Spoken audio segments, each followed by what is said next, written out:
अति भयंकर सेही महाक्रोधर दिन सूर्य अंधकार हेब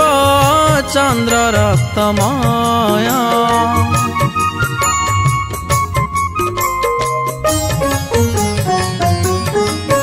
हो से सतुरी ध्वनि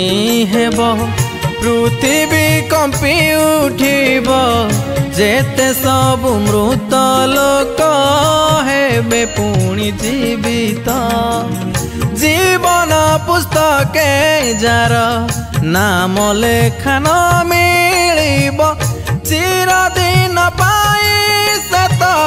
नरक दंड भोगिब हे नुहे काल्पनिक